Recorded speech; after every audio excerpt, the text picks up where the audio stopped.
Magandang umaga po sa ating lahat, mga kapatid. Magpapatuloy po tayo sa ating pag-aaral ng 1689 London Baptist Confession of Faith.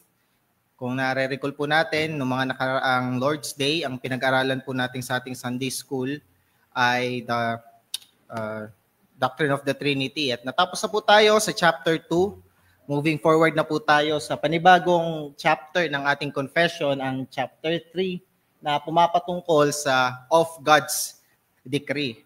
At bilang panimula, hayaan nyo po na ibahagi ko sa inyo ang isang kwento na base sa isang Greek mythology. Hindi naman tayo naniniwala doon, pero merong figure sa Greek mythology na nangangalang si Oedipus. At itong si Oedipus, ito yung kwento niya. Yung father niya, nakatanggap ng isang prophecy. Yung father ni Oedipus. At ang father ni Oedipus, yung prophecy na natanggap niya, yung magiging anak daw niya, yun daw ang papatay sa kanya. Tapos, once mapatay siya ng sarili niyang anak, aasawahin ng anak niya yung kanyang sariling ina. So, incest. So, sa takot ng father ni Oedipus, ang ginawa niya, nag-decide siya na papatayin niya yung magiging anak niya na si Oedipus. Pero hindi niya kayang patayin ng sarili niya. Siyempre, anak niya yun, hindi niya kayang saksakin yung baby. So, ginawa niya, iniwan niya sa gubat. Sa kanyang paniniwala na baka kainin siya ng leon o ng oso, iniwan niya doon. Tapos, ang hindi alam ni father ni Oedipus, hindi namatay si Oedipus kasi may nakakita sa kanya sa gubat na nangangahoy. At kinupkop si Oedipus, inampon siya. At lumaki na si Oedipus, nung siya nasa wastong gulang na, kinuwento sa kanya ng kanyang adopted parents, nung kumugkop sa kanya na nakatanggap ng prophecy, ang parents mo, hindi nila sinabi kay Oedipus na ampon siya. Sinabi lang nila, may prophecy na papatayin mo daw yung sarili mong ama, tapos aasawahin mo yung sarili mong ina. Natakot si Oedipus kasi akala niya, yung kumugkop sa kanya, akala niya doon niya gagawin yun. So lumaya siya doon sa mga kumugkop sa kanya, pumunta siya ng sarili niyang journey, at habang nagjo-journey siya, may nakasalubong siya na isang lalaking nakaaway niya sa daan. Ang ginawa niya sa lalaki na yun, pinatay niya. Siyempre, namatay yung lalaki. Tapos yung asawa ng lalaking napatay niya, inasawa niya. At hindi niya alam na yung lalaking nakasalubong niya sa daan, yun pala yung biological father niya. At yung babaeng inasawa niya na byuda nung lalaking pinatay niya, yun yung biological mother niya. Ibig sabihin, yung prophecy sa kanya, nung bata pa siya, anumang pilit na iwasan ng kanyang father, pilit iwasan ng mga kumukop sa kanya, hindi niya naiwasan. At alam natin, yung kwento ni Oedipus na yun, ay kathang isip lang, hindi yan totoo. Pero ano nga ba yung tadhana? Ano nga ba yung pagtatakda pag ito'y nagtatranslate na sa realidad? At ito yung topic na pinag-uusapan dito na tinutukoy ng ating confession dito sa chapter 3, paragraph 1 and 2. At bago natin basahin yan, bigyan muna natin ng breakdown itong chapter 3. Itong chapter 3, meron siyang 7 na paragraph. Yung paragraph 1 and 2, ang tinutukoy dito is the general decree of all events. Yung pagpapasya ng Diyos, pagtatakda niya ng mga pangkalahatang bagay. Pagdating naman natin sa chapter 3 to 7, ito na yung mga specific decree of predestination to life. Hindi natin matatakil yan ngayon, pero Lord be willing, matapos natin itong paragraph 1 and 2, the general decree of all events. So, pagdating sa secular views, may mga attempts na, pagsusubok ng mga tao na ma-define, mabigyang paliwanag kung paano nangyayari ang mga tadhana, quote-unquote, mga pangyayari throughout the history. Gusto nilang mabigyan ng explanation. At may mga attempts dyan. Isang attempt dyan yung tinatawag nating determinism, yung deterministic na view. And determinism, everything is predetermined and follows a set of casual laws. No pure free will or random chance. So ibig sabihin, lahat ng desisyon daw ng tao, determined na, hindi ito, walang purong free will. So kung nag-almusal ka kanina ng champurado, hindi ka nag-exercise ng free will mo. Na imbis na sopas yung almusalin mo, determined na yan kasi may mga former patterns ka na, may mga temperaments ka na at desires na pag nagtugma-tugma yung pattern na yun, maglilid sa decision mo na nagchampurado ka kaninang umaga. So even the minutest thing ay determined na. Yan yung view ng determinism o deterministic view. Meron din tinatawag na fatalism, na all events are predetermined and inevitable. So parang similar siya sa determinism, no? Pero hindi. Kasi yung determinism, more on nagpo-focus siya sa patterns o yung past history yung nagdi-decide kung ano yung mangyayari sa future. Pero yung fatalism, basically, tinatanggal niya sa equation na merong superpower o merong deity na nag-govern sa lahat ng bagay and talagang nakatadhana lang lahat ng bagay. Di ba, naririnig natin yan sa mga progressives ngayon na ito na yung tinakda ng constellation. Ito na yung tinadhana. Di ba, naririnig natin yung language na yan. Ang view na ganyan ay fatalistic o fatalism. Meron ding materialism, events are to be explained without the concept of spiritual force. So may similarity siya sa fatalism na tinatanggal ang realidad ng isang deity, pero itong materialism lahat na nangyayari ay nangyayari lang, walang explanasyong spiritual. Lahat ay material lang. At meron din yung libertarianism o iba familiar dito, libertarianistic free will. And wag natin ma-confuse, hindi ito political stance ha. Ang libertarianism is free will that requires the agent or the person to be able to take more than one possible course of action under a given set of circumstances. So naniniwala ang libertarianism na in order for a man or an agent to be truly free, he must have at least two options. And without those two options, walang pure free will. So medyo ito yung contrast ng determinism. At meron ding view ng deism na hindi niya tinatanggal ang realidad na merong deity. Ina-affirm niya na merong Diyos.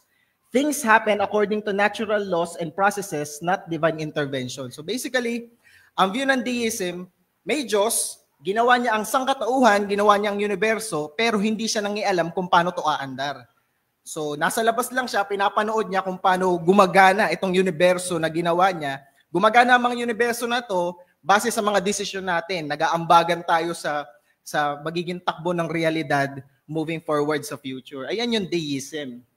Ito yung mga secular attempts para ipaliwanag yung events of the history.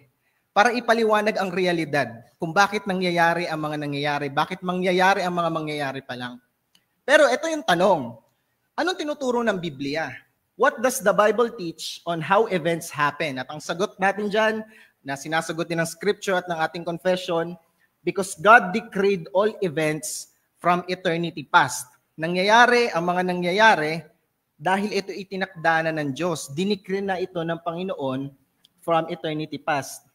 Kaya basahin natin ang ating confession, 1689 London Baptist Confession of Faith, chapter 3, paragraph 1 and 2, God hath decreed in himself from all eternity by the most wise and holy counsel of his own will, freely and unchangeably, all things whatsoever comes to pass. Yet, so as thereby is God neither the author of sin, nor hath fellowship with any therein, nor is violence offered to the will of the creature, nor yet is the liberty or contingency of second causes taken away, but rather established, in which appears his wisdom in disposing all things, and power and faithfulness in accomplishing his decree. Yan yung paragraph 1, sa baba yung paragraph 2. Although God knows whatsoever may or can come to pass upon all supposed conditions, yet hath he not decreed anything, because he foresaw it as future, or as that which would come to pass upon such conditions. And katulad nung mga pag-aaral natin nakaraan, sa unang basa, di ba, exhaustive, pero ang rule nga natin, one piece at a time, one chunk at a time, mauunawaan din natin yan.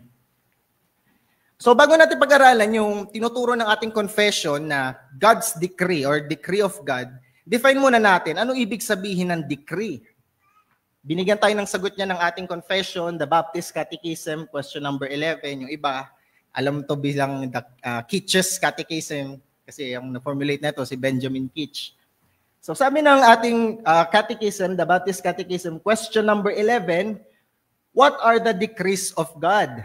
At ang sagot dyan, the decrees of God are His eternal purpose, according to the counsel of His will, whereby for His own glory, He has foreordained whatsoever comes to pass. Yung emphasis dun sa naka-underline, no? So ito yung ating main assertion.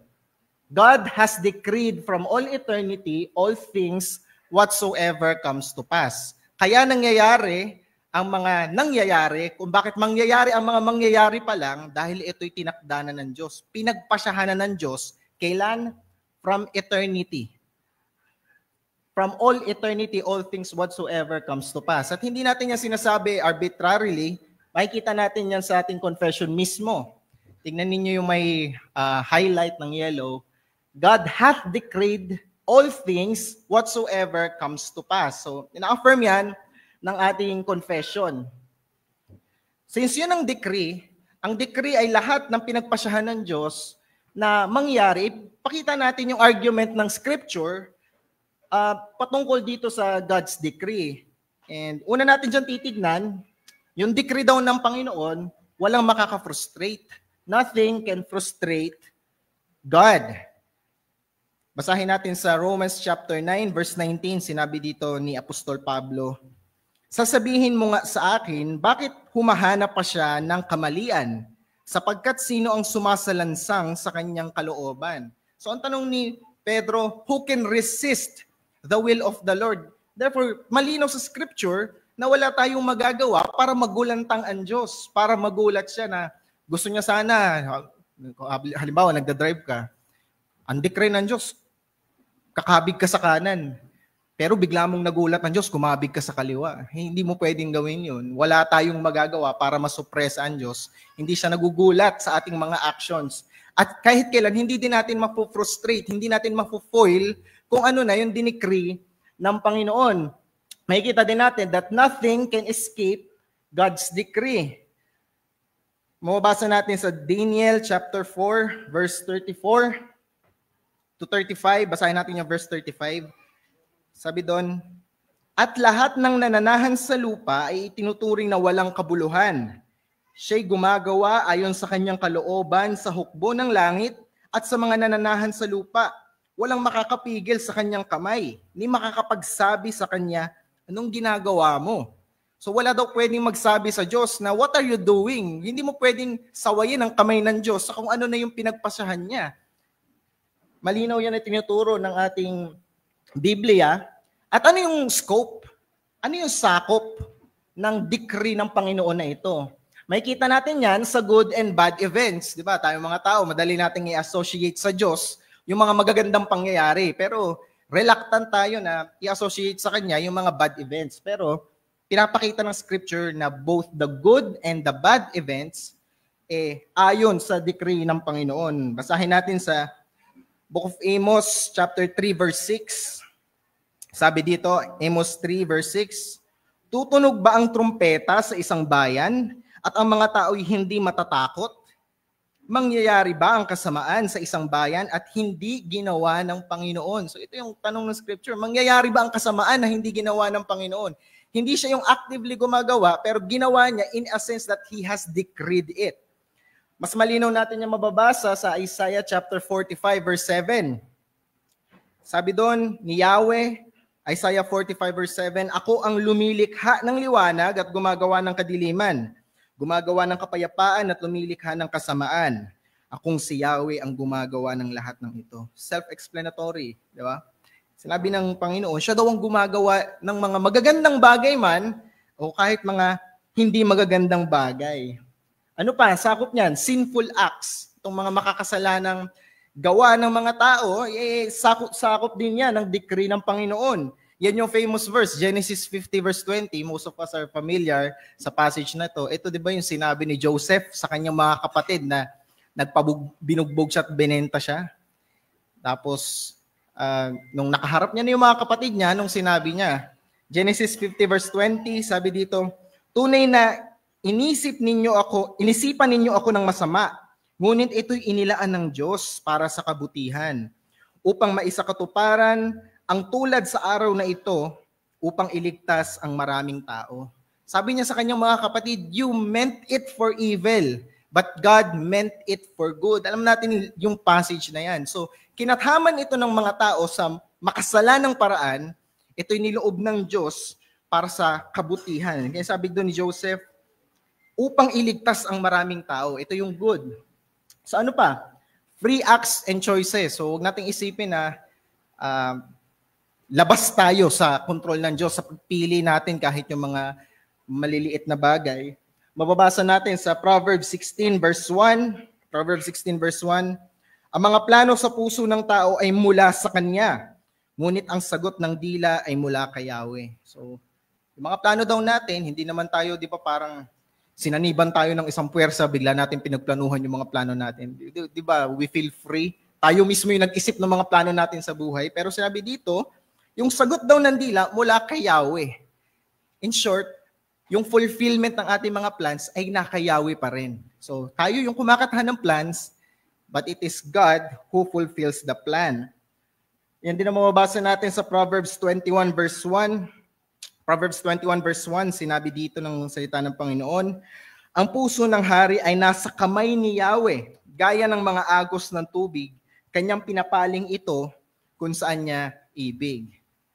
So, pinapakita ng scripture na kahit daw yung mga hari, ibig sabihin yung mga people of power, mag-e-election na naman, may mga senatoriables, may mga gusto tayong politiko, may mga ayaw tayong politiko. Pero sinasabi ng scripture na Diyos daw ang may control ng lahat ng ito, kahit yung mga hari pa.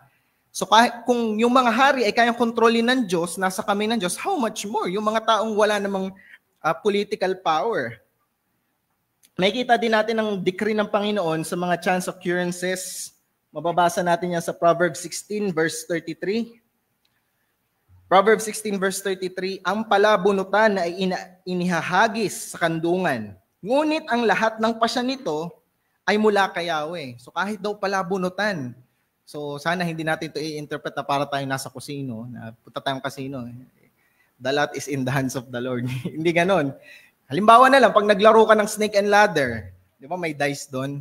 Huwag kang mainis pag lumalabas sa dice mo, 1 tsaka 2, hindi ka maka-advance ng malayo, hindi mo marating yung tuktok ng ladder. Kasi kontrolado ng Diyos, maging yan. Ganyang kaliit na bagay, nasa kontrol ng Panginoon. Di ba, ganyan din nangyari kay Jonah, nung kanilang pinag-iisipan doon sa bangka kung sino yung lumabag. Nagpalabunatan sila at lumabas si Jonah.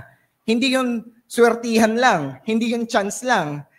Ayun ay tinakda talaga ng Diyos at nung nagbunutan, lumabas ang pangalan ni Jonah dahil si Jonah nga mismo yung lumabag sa kalooban ng Panginoon. Maging sa mga detalye sa buhay ng tao, details of man's life, mababasa natin sa Psalms 139 verse 5 to 6.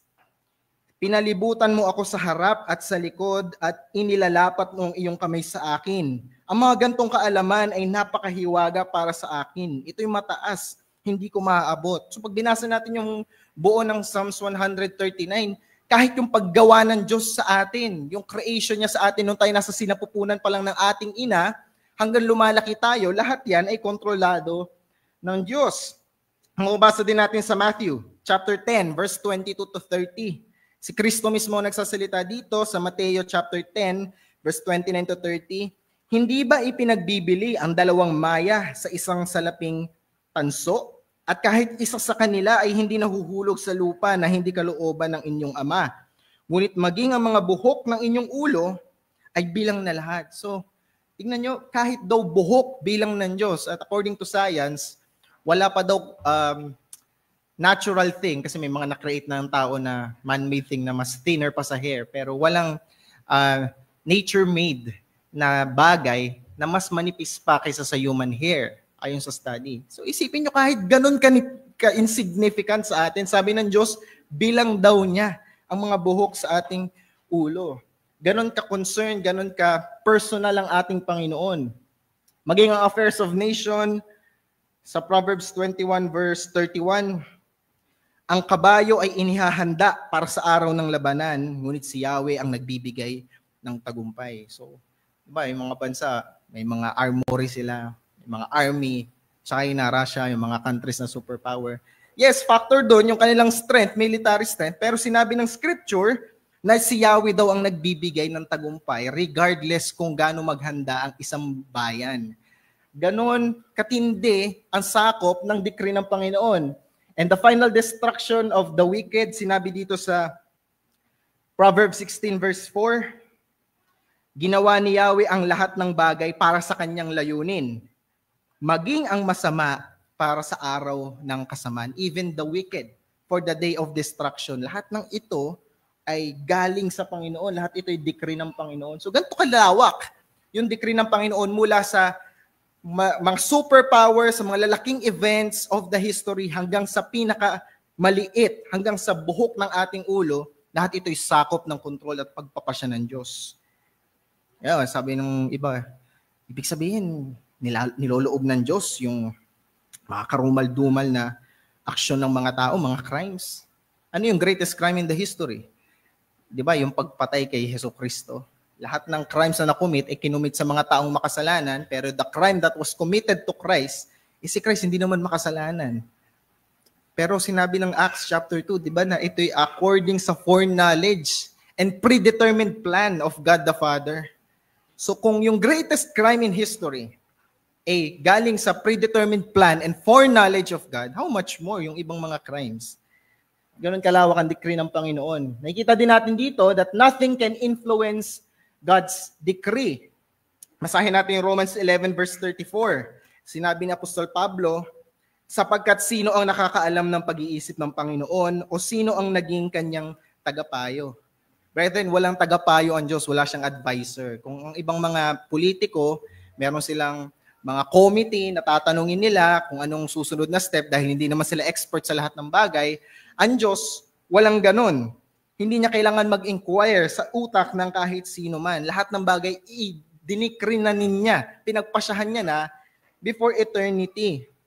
In all eternity. At makikita natin, ang inassert ng ating confession, yung characteristic ng malayang pagpapasya na ito ng Diyos. Ito ay independent, free, and immutable. Pansinin natin yung mga naka-highlight sa ating confession. God in Himself. So hindi siya nangailangan ng anumang bagay labas sa Kanya. Ito ay independent choice niya. Independent decision ng Diyos. In Himself, from all eternity, by the most wise and holy counsel of His own will. Sarili niyang kalooban. So, yung may highlight na blue, ine-emphasize dyan yung independence ng decree ng Panginoon. Tapos yung may highlight na green, hina-highlight naman yung freedom ng kanyang decree. And lastly, yung may highlight na violet, ay pinapakita naman dyan yung pagiging immutable ng decree ng Panginoon. Hindi ito nagbabago. Tayo, di ba, nagbabago yung ating mga decision based sa circumstansya, may mga adjustment tayo. Ang Diyos, hindi siya nag-a-adjust midway. Hindi ganun ang Diyos. Kung anong pinagpasahan niya na, before panglikhain, lalangin ng anumang bagay, yun ang magiging pasya niya hanggang sa katapus-tapusan ng panahon. At, di ba, itong mga binanggit natin, mga strong arguments yan sa decree ng Panginoon. At pag meron tayong strong arguments, ang susunod dyan, may mga strong objections din. At ito yung mga common objections pagdating sa decree ng Panginoon. Una, then God must be a puppet master. Para pala siyang puppet master, tapos hawak niya isang katauhan, kinokontrol niya, kumikilos, base lang sa kontrol ng Panginoon. Kung ang Diyos ang nag-decree ng lahat ng bagay, kung pinagpasyahan niya na lahat ng bagay, ibig sabihin yung mga tao, parang gumaganap na lang dun sa script na natapos na ng Panginoon. Ginagampanan na lang natin. Para tayong biktima niya. Di ba? Puppet master ang Diyos. Para tayong mga robot lang na kinokontrol ng Panginoon.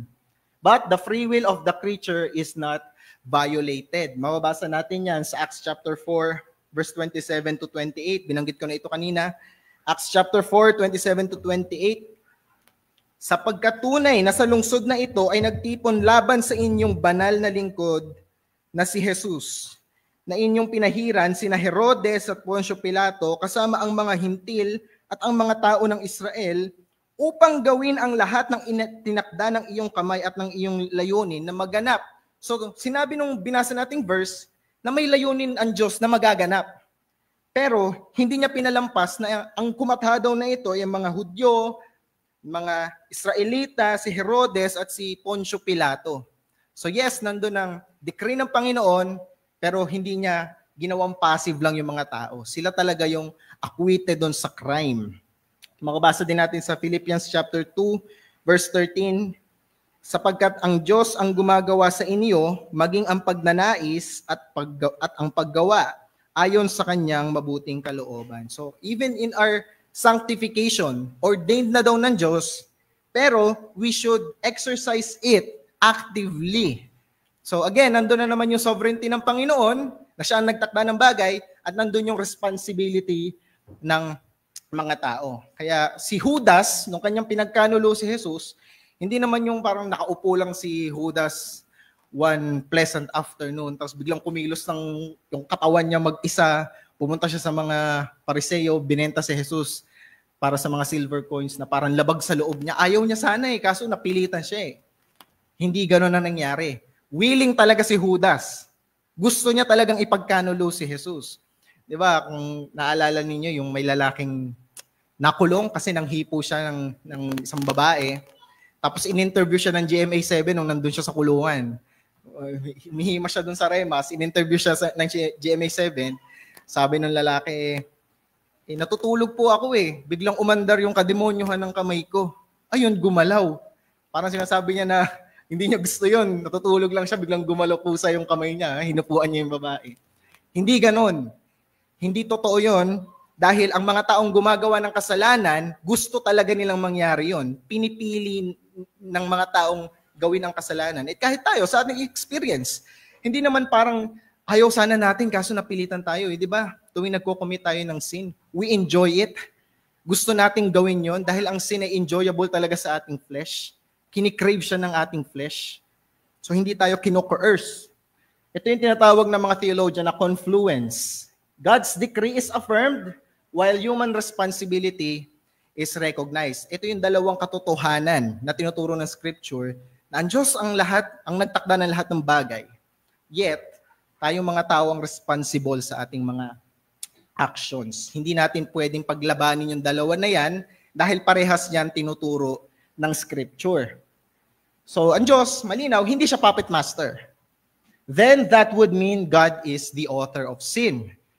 Ayun ba ang lalabas na siya ang kumatha, siya ang nagpakana ng kasalanan. Tignan natin ang ating confession, anong sagot niya. Sabi dito, yet so as thereby is God neither the author of sin. Hindi daw siyang author of sin, nor hath fellowship with any therein. So malinaw, na hindi Diyos ang nagkatha, nagpakana ng kasalanan. Yung may highlight na green, nor is violence offered to the will of the creature. Ito yung binanggit ko na hindi sinalaksak ng Diyos yung violence, yung karahasan sa ngalangalan natin para gawin natin yung karahasan. Pinilit niya tayong maging marahas. Pinilit niya tayong magkasala. The violence is not offered to the will of the creature. Ito yung pinakasagot ng ating confession, yung may highlight na blue. Nor yet is the liberty or contingency of second causes taken away, but rather established. So, bigyan nyo ng emphasis yung mayroong naka-bold letter. Liberty of second causes. Kalayaan na ating mga second causes. Tayo yung tinatawag na second causes o agents of sin. Hindi tayo tinatanggalan ng kalayaan ng Diyos. Di ba, hindi naman ninyo naramdaman na parang may kumontrol sa inyo para pumunta kayo dito sa gusaling ito, di ba? Meron kang liberty bilang second cause. Meron kang kalayaan. Walang pumilit sa'yo, walang nag-threaten sa'yo na pag di mo ginawa to, papakidnap yung mga kamag-anak mo. Walang ganon.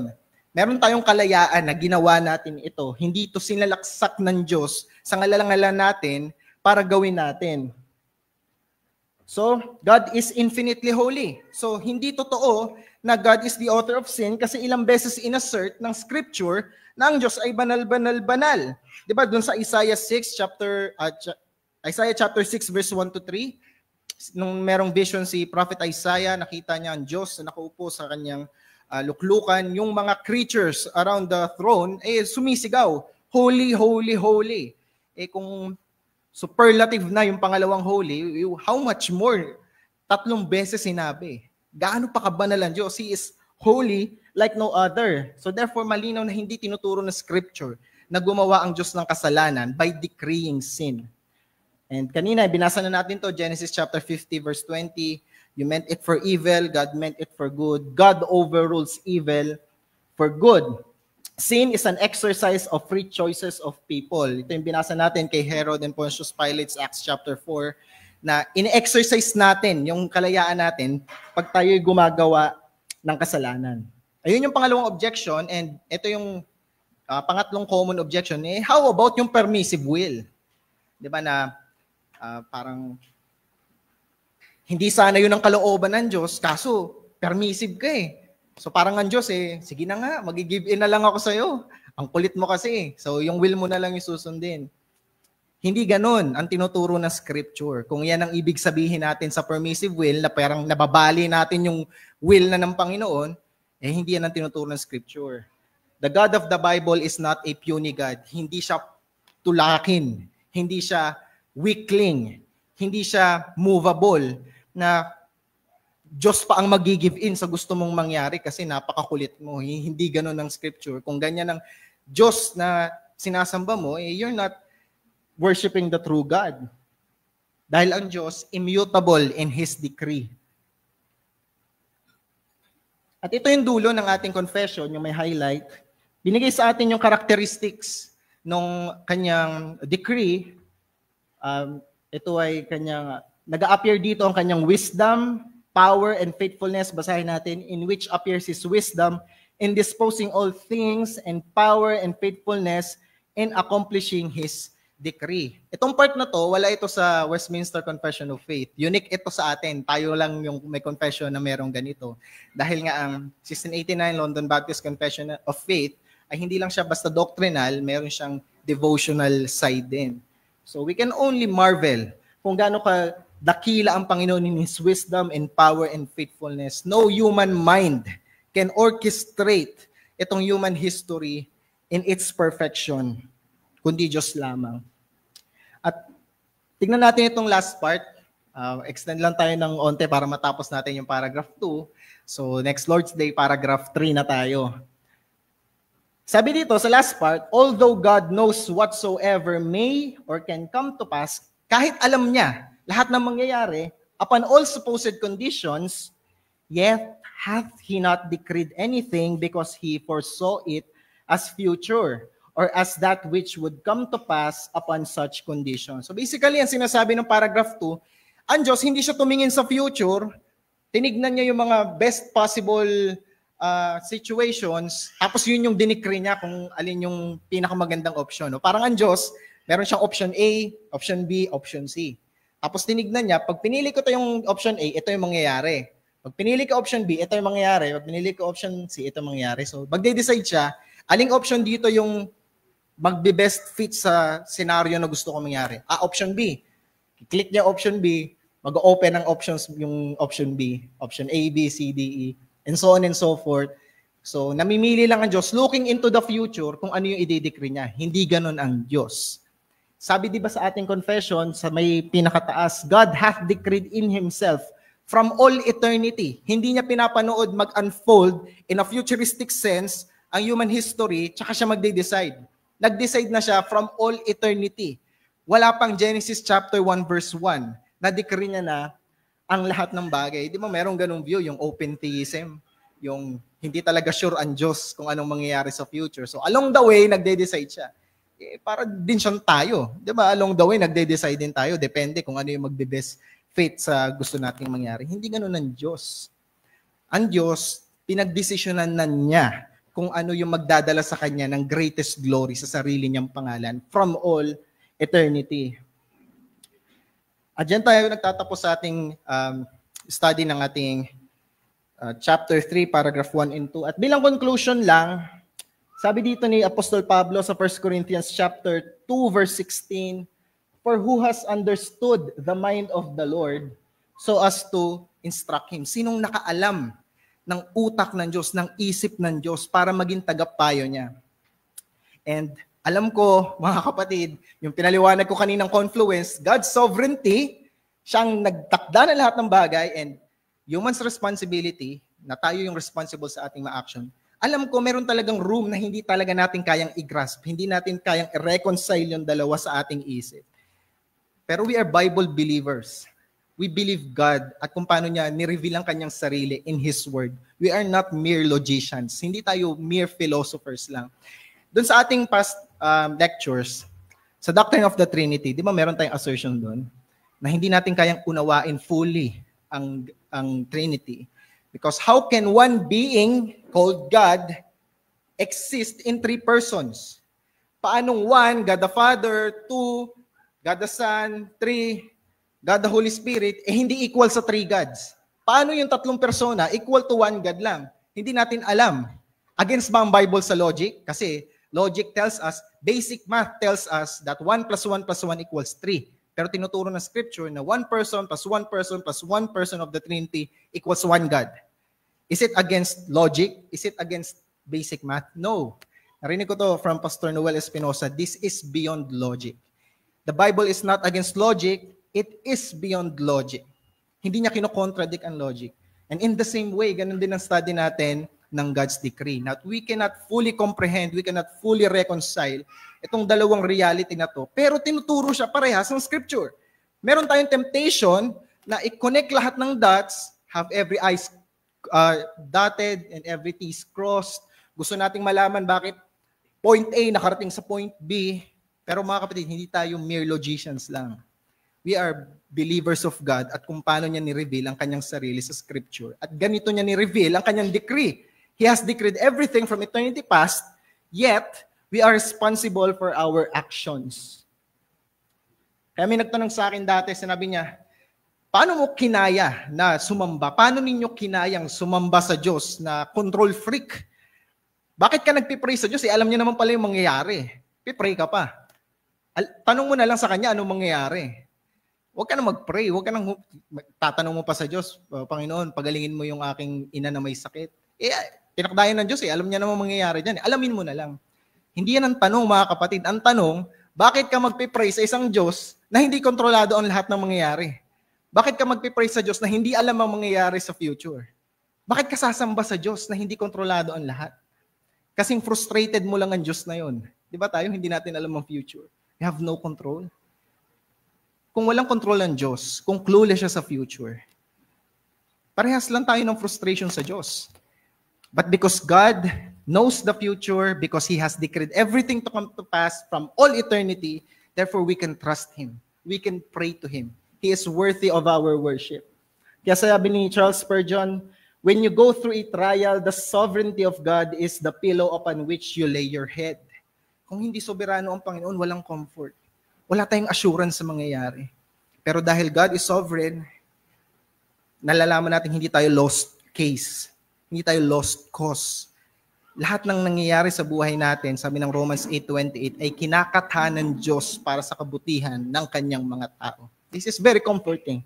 Hindi lang ito sana isang theological truth, kundi isang katotohanan na dadalhin natin mismo sa puso't isip natin habang lumalakad tayo sa pananampalataya.